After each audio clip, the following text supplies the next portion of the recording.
Bueno, hermanos, si hay un tema que es importante en el cristianismo, pues es precisamente Jesucristo, que le da nombre a la rama de fe que es el cristianismo.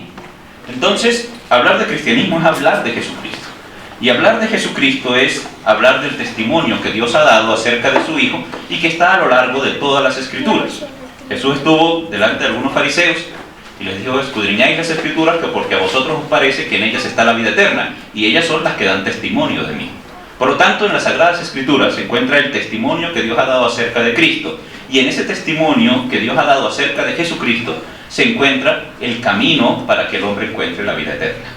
Ahí entonces en ese texto entendemos esos dos principios, y por lo tanto cualquiera que quiera entender las realidades espirituales debe acercarse a Dios única y exclusivamente a través de las Sagradas Escrituras, a través de la Biblia, con todo la verdad y la manera especial en que Dios ha conservado su palabra y ha conservado las Escrituras de alteración. Podemos estar tranquilos cuando nos acercamos a una Biblia, sin importar que esta Biblia sea, como algunos dicen, católica o evangélica, que en realidad no existe Biblia católica y Biblia evangélicas, pero a la Biblia como tal, nos acercamos y encontramos en ella el testimonio que Dios ha dado acerca de Jesucristo.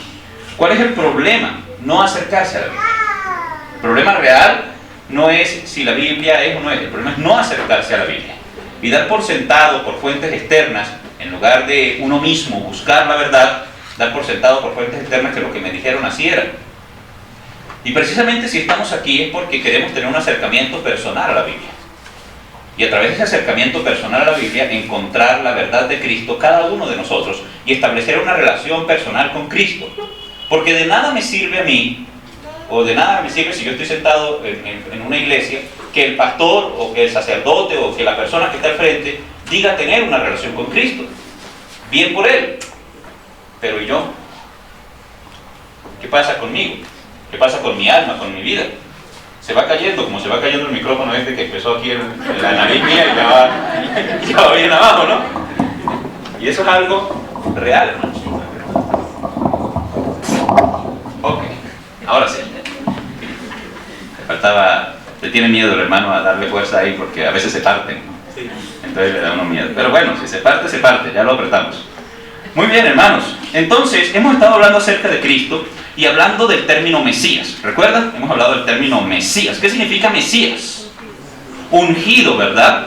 Y como los griegos no tenían una palabra para este término Mesías, lo pasaron al término Christos, ¿verdad? Que era el término con el cual se usaba las cosas, que se usaba para hablar de las cosas que se engrasaban, para que se lubricaran bien, como las espadas, los escudos que se usaban en la guerra, tenían que mantenerse lubricados porque como tenían contacto con el agua, esa capa de grasa les daba protección. Al no haber un término, porque les decía yo, el término Mesías es un término muy ajeno a nosotros somos muy occidentales, ese término es muy oriental, muy propio precisamente de las tierras bíblicas. Entonces los mismos romanos, aunque vivían cerca, aunque eran imperios vecinos o reinos vecinos, no tenían ese concepto, y cuando llega a nosotros el término Mesías llega como algo muy lejano. Por lo tanto, para estudiar el término Mesías no hay otra fuente más fiel que la Biblia, que nos da el contexto histórico y entendemos el por qué se hacía el proceso de ungir. Y hablábamos un poquito que eso venía por allá de las ovejas, ¿verdad? De las ovejas. ¿Por qué había que echarle aceite a las ovejas? Por las garrapatas, sí, por los mosquitos, por unas moscas que se les metían en la nariz y hinchaban a esos animales y los mataban incluso. Entonces era necesario ungir el animal. Y como eso va pasando a la idea del pastor protegiendo de manera especial su oveja, de esa manera va pasando a un trato especial del pastor, y de esa manera va pasando a un trato especial de Dios para con una persona en particular. Dijimos también que en el Antiguo Testamento eran ungidos tres tipos de personas. ¿Quiénes eran? Sacerdotes, profetas y reyes. Esos eran los ungidos. Y entonces explicábamos también que históricamente en la vida terrenal de Cristo no tenemos un momento en el cual podamos decir alguien tomó a Jesús y le echó un montón de aceite encima. No tenemos ese registro histórico, pero sí tenemos a través de la Biblia el registro de que el que ungió a Cristo fue Dios mismo, y que el aceite usado o la manera en que fue ungido, el elemento con el cual fue ungido, fue el Espíritu Santo, ¿verdad?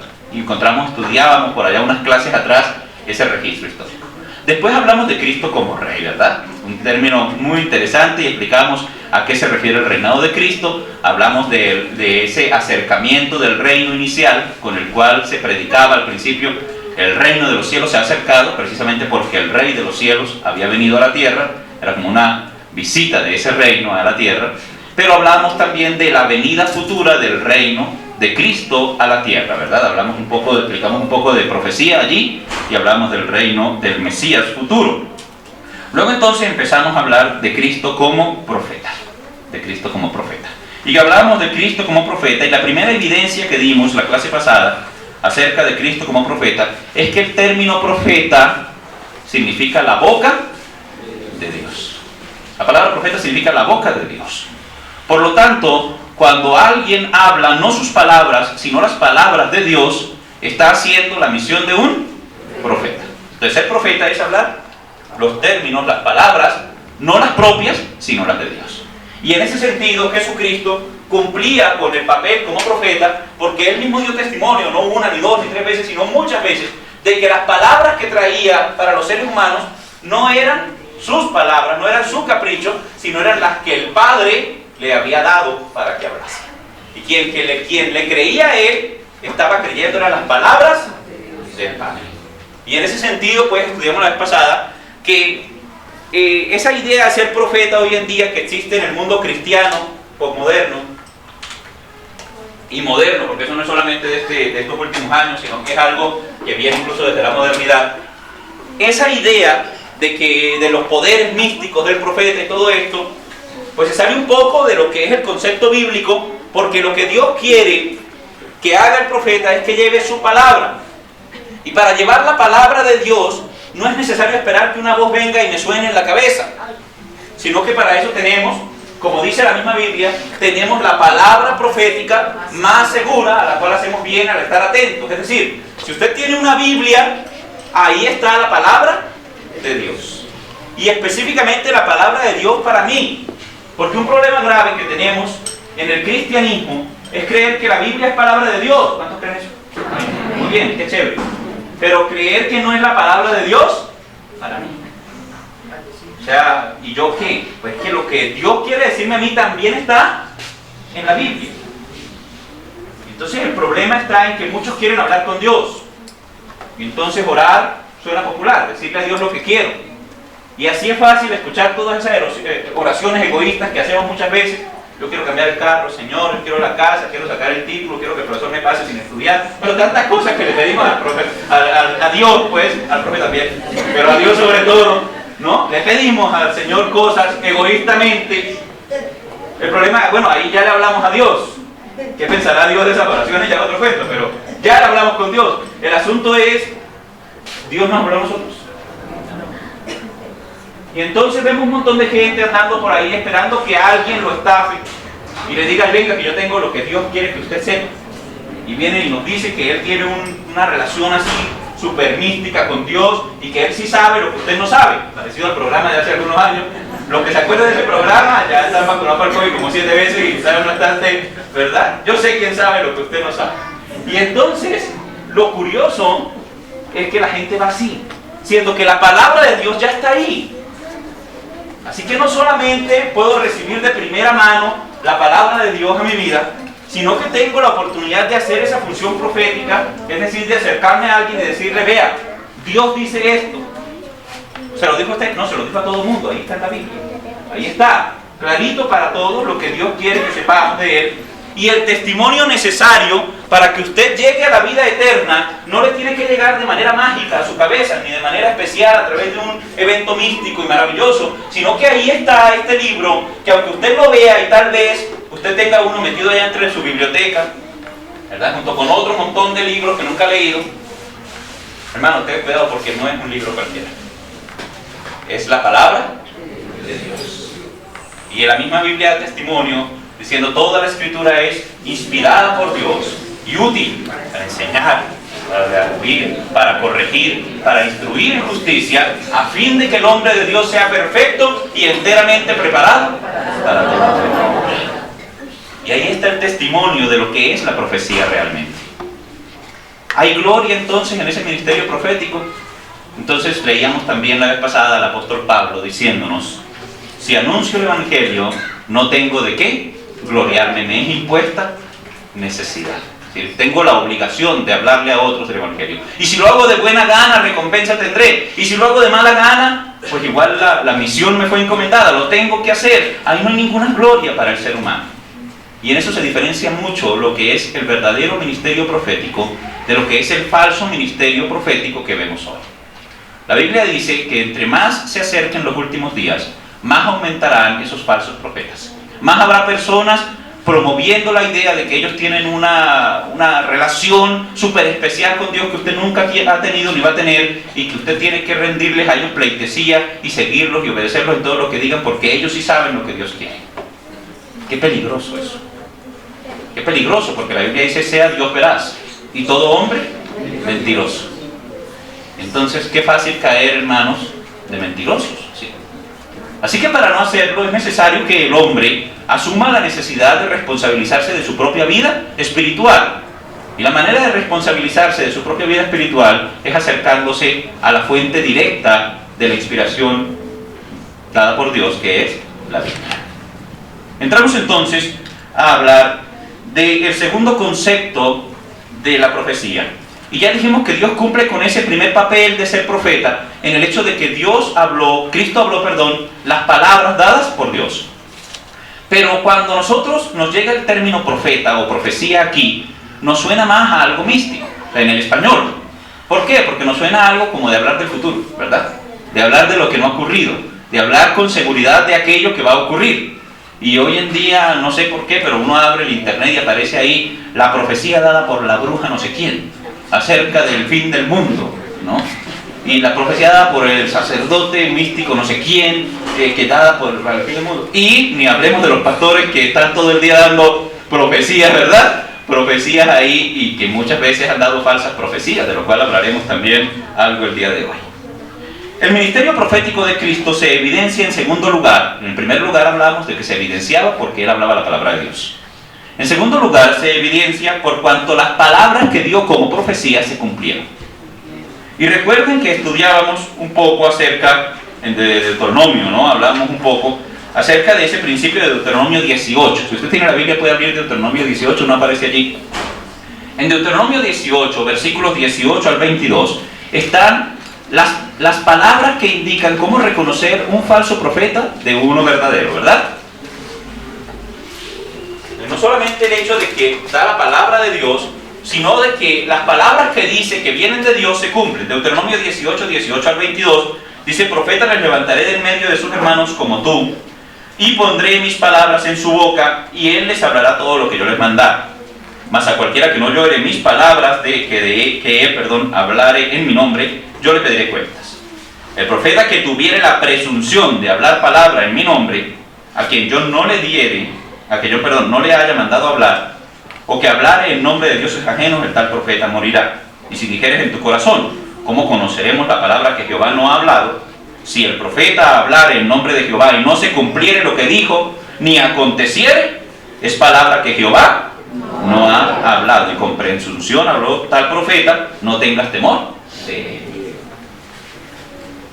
El único que sabe el devenir de los tiempos desde el principio, según la misma Biblia, es Dios.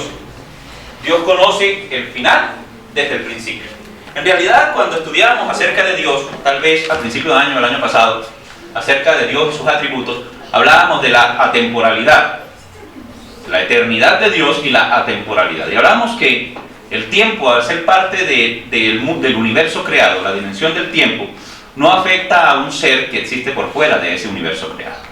Así que en otras palabras, el tiempo existe para nosotros, que somos criaturas que vivimos aquí dentro del universo. Pero si Dios es el creador del universo, ese tiempo que creó dentro del cosmos, dentro del mismo universo, no le afecta a él. Por lo tanto, Dios es atemporal. La dimensión del tiempo no le afecta. De ahí que Dios sea inmutable, o sea, que sea el mismo ayer, hoy y por los siglos. El tiempo simplemente no existe para él. O que él sepa lo que va a ser el final desde el principio, es decir, no tiene que esperar hasta allá para ver qué sucede. El tiempo en realidad no es una dimensión que afecte a Dios. Así que Dios es el único que conoce el futuro realmente. No solamente lo conoce, sino que lo puede construir.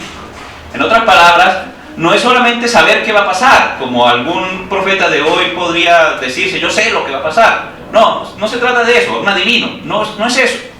Se trata de que Él, al ser el creador mismo de todo el cosmos, de todo lo que existe, de todo el universo, puede gestar el proceso del tiempo. Lo que va a suceder no solamente va a suceder como Dios lo dice, sino que va a suceder porque Dios lo quiere. Esa es la diferencia. Es Él el que construye ese destino. Así que si Dios dice, hermanos, y eso es una tranquilidad para nosotros, si Dios dice en su palabra que nuestro destino es ser semejantes a Cristo, yo no sé de dónde va a sacar Él un semejante a Cristo de mí, porque yo me miro y digo, ¿de dónde va a sacar un Cristo de aquí, de todos mis defectos, de todas mis fallas, de todos mis pecados? Él tiene el poder para sacar de allí algo semejante a Cristo. Lo va a hacer, lo va a hacer. Ya lo ve en el futuro, porque Él tiene el poder para hacer eso de nosotros. Entramos entonces a hablar de una profecía, del concepto de profecía. Esa segunda característica de hablar acerca del futuro y que ese futuro se cumpla. Dentro del mundo del cristianismo, y no solamente dentro del cristianismo, sino dentro de todas las religiones, existen lo que se llaman sectas. Las sectas tienen ciertas características que son diferentes a las religiones. No creemos en todas las religiones como verdaderas. Nosotros creemos que existe un solo Dios, que es Jehová, y que un solo método de salvación, el cual es Cristo, porque eso da testimonio a la Biblia de que es así. Por eso lo creemos así. Pero dentro del cristianismo existen sectas. Las sectas se caracterizan, primero, porque tienen una cabeza visible. La iglesia no tiene cabeza visible, sino una cabeza invisible. Porque la Biblia dice que la cabeza de la iglesia es Cristo. Cristo es entonces una cabeza invisible, ¿no? Estos tienen una cabeza visible. Un hombre allá místico, poderoso, una señora, uno que sea, un profeta maravilloso, una cosa así, una cabeza visible. Tiene una característica que es el aislamiento, es decir, no le permiten a usted seguir una vida natural, común, ir desarrollando su cristianismo en su vida cotidiana, sino que le dicen a usted, aíslese de ellos, vuélvase dependiente de aquí del grupo y cuidado, va a salir, y ya después encierra a la gente y no la dejan salir. Eso es la segunda característica de las sectas, ¿no? Aíslan a la gente de la sociedad. La tercera característica de las sectas es que no tienen como fuente de autoridad única la Biblia, sino que la mayoría de ellas tienen otras fuentes. Usted solamente puede entender la Biblia si compra nuestro libro, ¿no? Le dicen a usted, y entonces ahí usted puede entender la Biblia. Ya usted sabe que no está en una iglesia, que está en una secta. Corra de ahí antes que me lo encierren y no lo dejen salir, porque seguramente la presión psicológica va a ser terrible y los daños horribles. Entonces esas son las tres características de las sectas. Después no diga que no le advertí. No vaya a ser que termine por allá en un hueco raro. Sobre todo aquella gente que le gusta pasear de iglesia en iglesia, tiene peligro de caer en las sectas. Ya sabiendo que es una secta, entonces hablemos de un gran problema que tienen las sectas pseudocristianas. La palabra pseudo significa falso. Entonces pseudocristianos, falsamente cristianos, aquellos que se hacen pasar por cristianos. Las sectas pseudocristianas tienen una característica, que les gustan las profecías. Las sectas les gustan las profecías. Les gusta decir, en el año tal, en tal mes, va a haber una señal, no sé qué, y un desastre, y un terremoto, y así les gusta a ellos. Pero aquí nos dice la Biblia, ¿saben cómo reconocer un falso profeta? En Deuteronomio lo decía. Si el profeta dice que habló por parte de Dios, dijo algo, y eso que dijo no se cumple, entonces eso es un falso profeta. Dice simplemente, no tengas temor de él. Ahora, si ese falso profeta hubiera estado en el Antiguo Testamento, pues ahí dice, tal profeta debe morir, ¿no? Pero no lo estoy mandando a matar a nadie, simplemente, no tenga temor de él. Es un falso profeta. Fechas del regreso de Cristo. El Señor Jesucristo dice, el día y la hora nadie lo sabe, solamente mi Padre. Pero llega alguien aquí y dice, no, lo que mi Cristo se atrevió a decir, yo le pongo fecha. Es tal día, tal mes. Mira, sectas clásicas, como por ejemplo los Testigos de Jehová. 1878, venía Cristo, no vino. 1881, venía Cristo, no vino. 1914, volvieron a decir lo mismo, no vino. 1918, lo mismo, no vino. 1925, volvieron a quedar mal y se calmaron. Y ya dijeron, no, si seguimos en esto no nos va a quedar nadie aquí en la iglesia, se va a ir todo el mundo. Entonces se calmaron. La iglesia adventista en 1844, el mismo problema, no se cumplió. Y todas, no solo ellos, que son sectas clásicas, sino que hablamos de iglesias modernas hoy en día, la mayoría de ellas tienen un profeta, una profetisa, una persona con superpoderes, porque sigue con esa idea de ser místicos, y usted los escucha ahí dando profecías. ¿Saben cuántas iglesias en sus servicios de final de año, el año antes de la pandemia, proclamaron que el siguiente año iba a ser de suprema prosperidad y abundancia?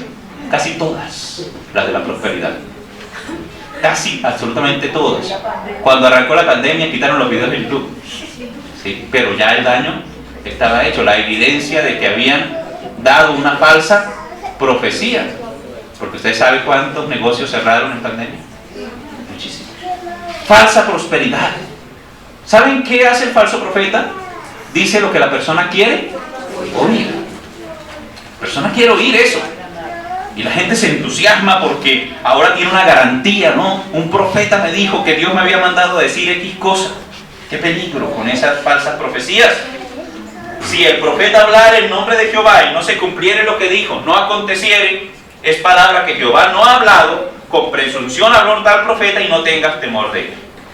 Y entonces hoy, cuando las sectas históricas parecen haber aprendido la lección acerca de lo peligroso que es dejar en evidencia que realmente no tienen profetas dentro de sus filas, son otras líneas pseudocristianas las que avanzan en ese supuesto don de profecía, y dentro de eso muchas iglesias anuncian abundancia, anuncian prosperidad, le anuncian a la gente que siembre y que vuelva dentro de unos meses por las regalías, y muchos estafados, muchos robados, muchos tristes por caer.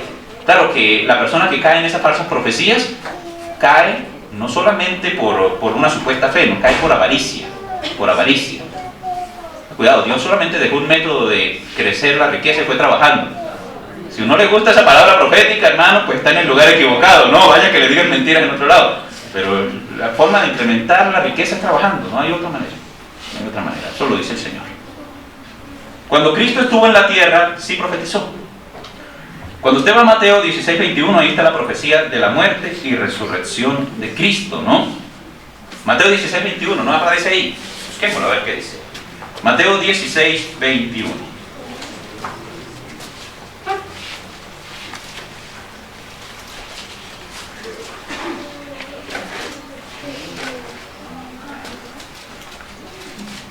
¿Estar allí? Juntos, a la cuenta de 3. 1, 2, 3. Desde entonces comenzó Jesús a declarar a sus discípulos que le era necesario ir a Jerusalén y padecer mucho de los ancianos, de los principales sacerdotes y de los escribas, y ser muerto y resucitar al tercer día. Oiga, Jesús sabía que venía. Lo dijo muchísimas veces. ¿Sí? A dar su vida en rescate por muchos días. Y entonces el Señor Jesucristo empezó a anunciar, y anunció su muerte, y no solo su muerte, sino su resurrección, que además de todo es un evento milagroso.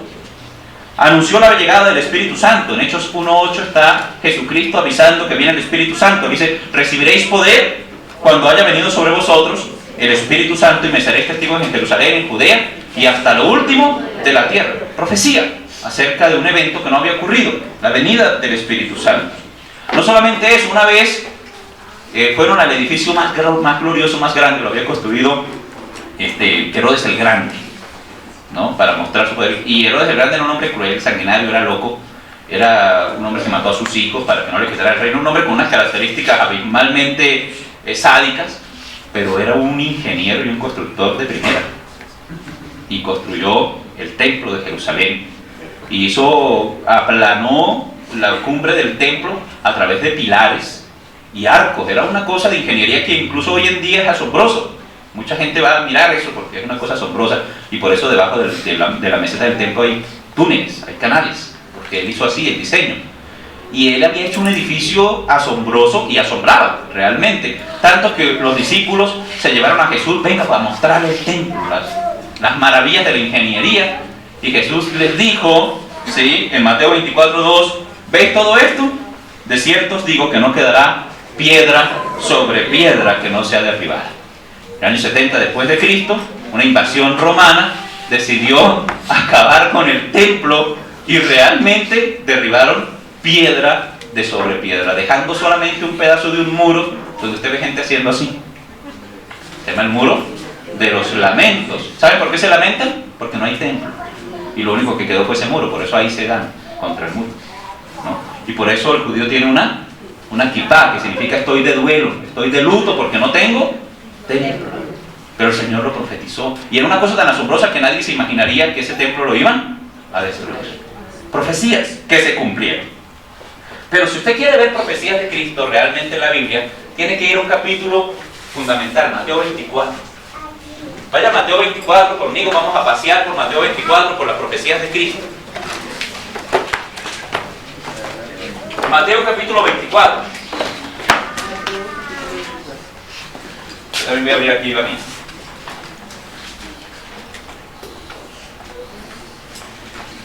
Ahí en Mateo 24 le hacen una pregunta al Señor Jesús. Precisamente después que anuncia lo del templo que se va a ser destruido, que está ahí en el 24:2, le preguntan en el versículo 3, al final del versículo: dinos, ¿cuándo serán estas cosas?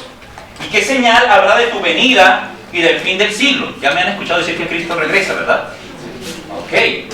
Y que el siglo no está hablando de 100 años. La palabra siglo en la Biblia habla de un periodo de administración de Dios. O sea, siglo es un periodo que tiene un cierre. ¿Cuándo cambiarán las cosas?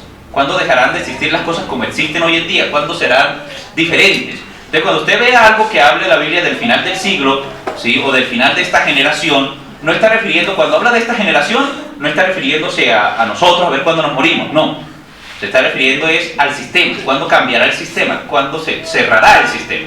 Y cuando usted lea la Biblia, también la idea del final del siglo no se está refiriendo a 100 años, se está refiriendo al final del cierre del sistema, cuándo cambiarán las cosas otra vez y volverán a ser como la Biblia dice en el Edén, cuándo volverán a ser diferentes. Ahí entonces, esa es la pregunta que le están formulando al Señor allí. Entramos entonces a mirar señales que el Señor profetizó acerca del final de los tiempos. Comenzamos con el versículo 5. ¿Quién lo puede leer? Porque vendrán muchos en mi nombre diciendo, yo soy el Cristo, y a muchos engañarán. Ok, primera cosa, falsos cristos. Falsos cristos. ¿Existen falsos cristos?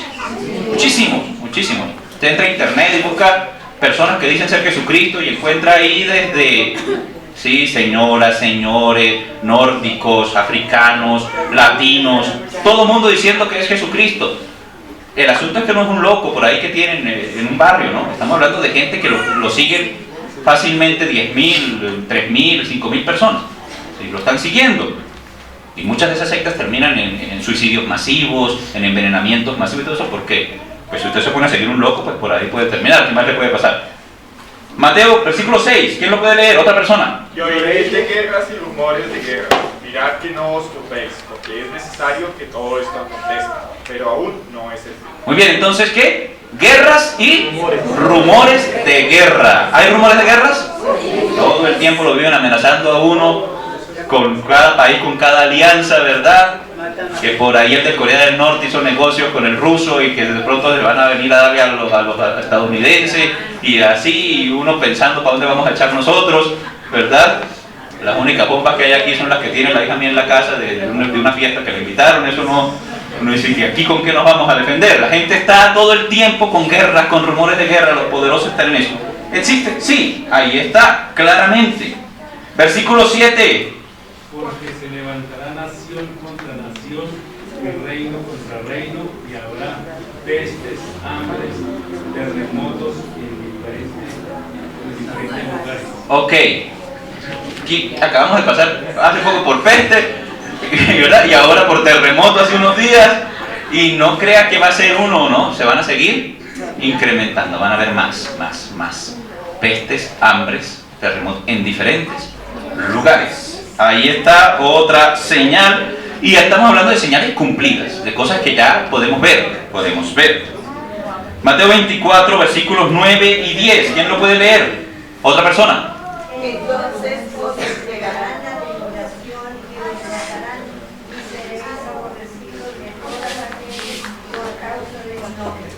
Muchos tropezarán, entonces y se entregarán unos a otros, y unos a otros se aborrecerán. Muy bien, estamos hablando aquí de la persecución a la iglesia cristiana, persecución sistemática para la iglesia cristiana que no se amolde a las leyes del mundo.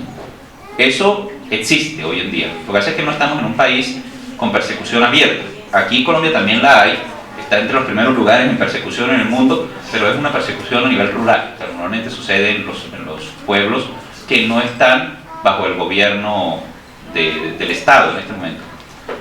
Hay persecución al cristianismo, pero dentro del norte de África y lo que es los países árabes existe una ventana, ¿verdad? A 440, entre esos meridianos, donde ser cristiano es una sentencia de muerte. Decir que ser cristiano es sentencia de muerte. Ni hablemos de la persecución en China, en el Tíbet, en el norte de la India. Muertos, montones de muertos cristianos, entregados por sus propios familiares. Cuando alguien dice que es creyente, son sus propios familiares los que lo entregan a la muerte. Así que estamos en un país con libertad de culto todavía. Pero no es que no seamos perseguidos. Vaya usted a hablar lo que dice la Biblia acerca de las conductas inmorales de la modernidad que hoy son defendidas, ¿no? Las conductas abiertas, homosexuales, que son pecados, y vaya a ver si lo dejan hablar públicamente o si no le cierran su canal de YouTube. Vamos a ver si no. ¿Hay persecución? Sí la hay. Sí la hay. Lo que es que, como dice el Señor, no hemos dejado la sangre todavía en el piso por luchar contra el pecado, pero si nos toca dejarla, hay que ver quién es el valiente para dejarla.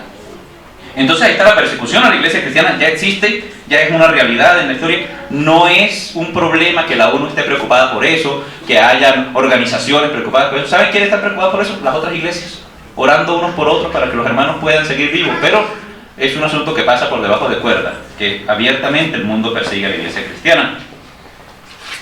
Mateo 24:14, una parte bonita, no todas las profecías pueden ser malas. Será predicado este evangelio del reino en todo el mundo, para testimonio a todas las naciones, y entonces vendrá. Entonces, a pesar de la persecución, a pesar de la oposición, a pesar de todo, el evangelio, que es el mensaje que le dice al ser humano: oiga, pila, usted es pecador y Dios es santo. Y si usted es pecador y Dios es santo, usted tiene un problema grave, porque la ira de Dios está sobre usted. Y la única manera de salvarse no es intentar ser bueno, porque eso no te va a salvar. Las buenas obras no salvan, son trapos de inmundicia en el rostro de Dios. Lo único que te puede salvar es la sangre que Jesucristo, el Hijo de Dios, derramó en la cruz del Calvario. Porque es Dios mismo quien se hizo hombre y vivió una vida perfecta en santidad para pagar por nuestros pecados en la cruz. Porque sin derramamiento de sangre no hay remisión de pecados. Murió en la cruz por tus pecados y resucitó de la tumba, salió de la tumba para demostrar que todo el que crea en Él también tiene vida eterna. Ese es el evangelio resumidito. Eso es lo que la gente tiene que saber para salvarse y creer. Si ese mensaje del evangelio no llega a todas las naciones de la tierra, entonces habría un incumplimiento. ¿Ya sucedió? Sí, el asunto es que las generaciones van pasando. Si decimos que ya se cumplió. En todas las naciones de la tierra ha llegado el evangelio. Y como la mayoría tienen acceso a internet, así que, y en el internet está el evangelio por muchas partes, así que llega el evangelio. El asunto es que las generaciones van pasando. Países que fueron cristianos hace algunos años ya no son. Hoy en día los misioneros se mandan de aquí para Europa. De aquí para Europa, porque Europa abandonó el cristianismo y esta generación está sumida en la oscuridad por falta de conocer el evangelio. Aunque son en su historia, tienen el cristianismo parte de su historia, pero ellos no conocen el cristianismo. Así que hoy en día es al revés. Ellos mandaban misioneros para aquí hace 100 años, ahora de aquí se mandan misioneros para allá, porque las nuevas generaciones no conocen el evangelio. Las iglesias están siendo vendidas para convertirlas en librerías y tabernas. Eso es Europa hoy en día. Así que el mundo siempre necesitará que el evangelio llegue, pero el evangelio ya llegó a todas las naciones de la tierra. Lo podemos decir con libertad, pero todo el mundo conocerá ese testimonio del evangelio. Mateo 24:21, una que no se ha cumplido, pero se cumplirá. Porque habrá entonces gran tribulación, cual no la ha habido desde el principio del mundo hasta ahora, ni la habrá. Bien, en la escatología, la gran tribulación se conoce al periodo en que la ira de Dios se derramará sobre las naciones de la tierra, mientras el anticristo, que es un gobernante de la última nación humana que existirá, perseguirá al pueblo judío y a los prosélitos del pueblo judío. Eso es lo que se conoce como la gran tribulación. Se está refiriendo a un periodo escatológico que todavía no se ha cumplido, pero si lo otro se ha cumplido, evidentemente esto también se cumplirá. Mateo 24:30, una buena noticia. Entonces aparecerá la señal del Hijo del Hombre en el cielo, y entonces lamentarán todas las tribus de la tierra, y verán al Hijo del Hombre viniendo sobre las nubes del cielo, con poder y gran gloria. Entonces, ¿qué evento hay aquí? En ese versículo, ¿qué hay?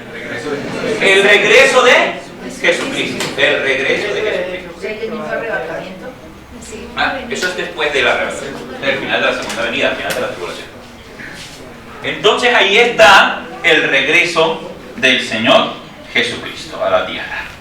Y Mateo 24:37 hay algo interesante para hablar de la condición moral.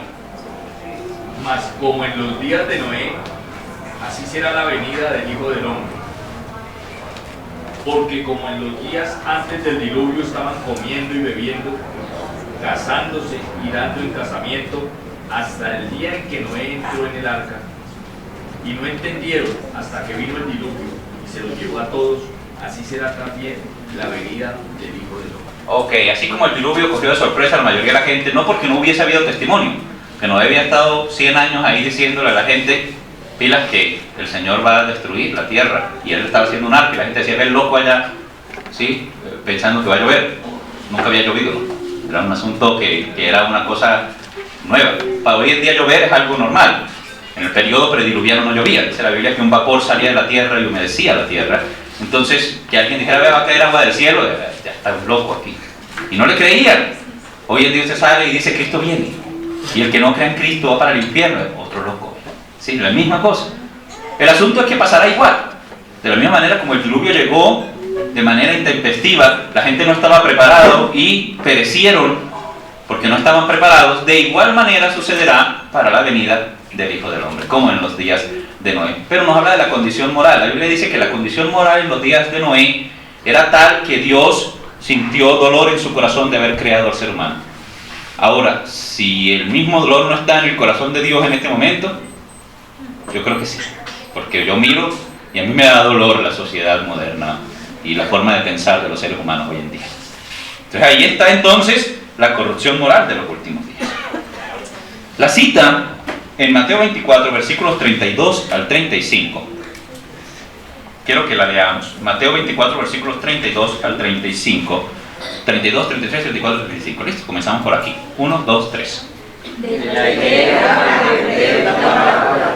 cuando ya su rama está abierta y brotan las hojas, sabéis que el verano está cerca. Así también vosotros, cuando veáis todas estas cosas, conocéis que la edad está cerca hasta las puertas. De cierto os digo que no pasará esta generación hasta que todo esto acontezca. El cielo y la tierra pasarán, pero mis palabras no pasarán. Amén, gracias. Entonces miren este versículo tan interesante, le está diciendo, vea, usted sale a la puerta, mira para el cielo y dice va a llover.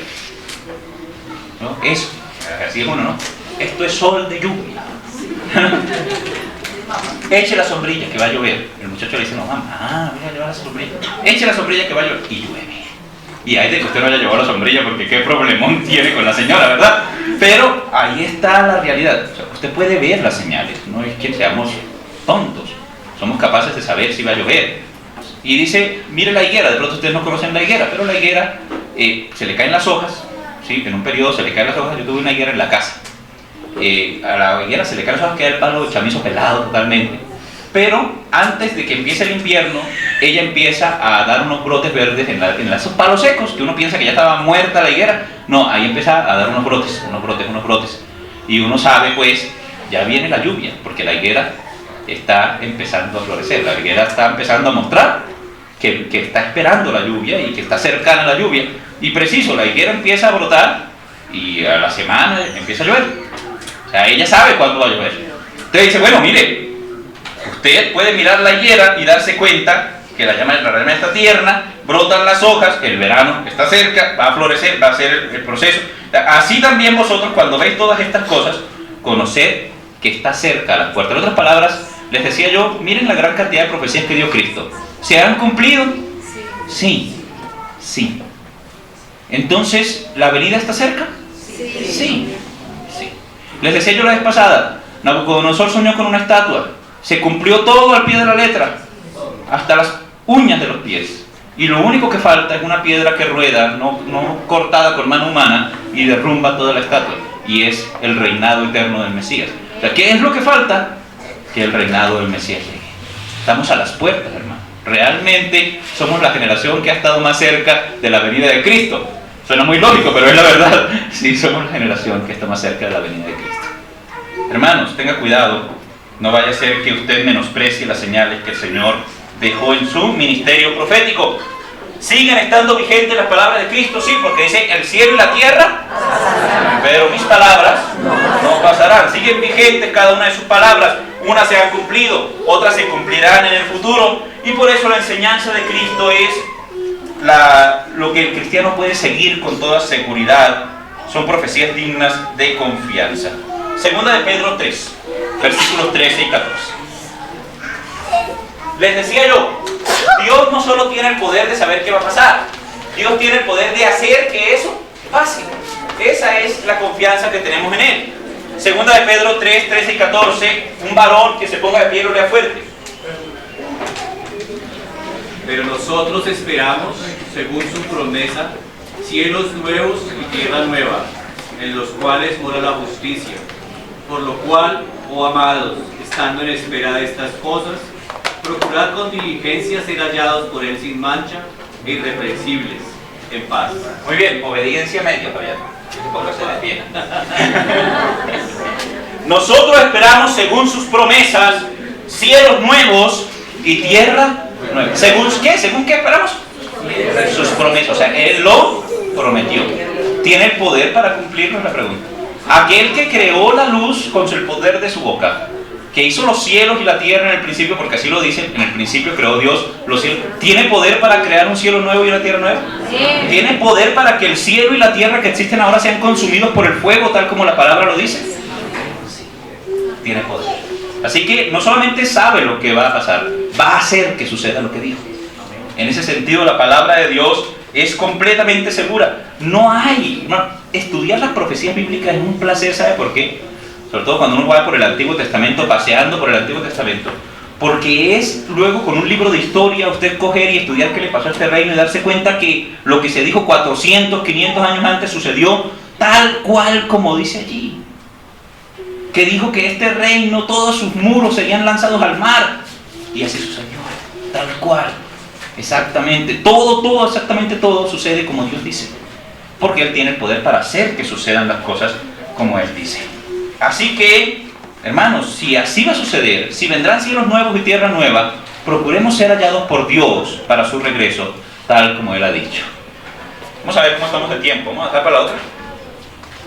¿Les parece? Dejamos aquí, seguimos estudiando la próxima clase, el ministerio profético de Cristo, y vamos a ver el poder de Cristo para respaldar sus palabras. Pongámonos de pie y demos gracias al Señor por el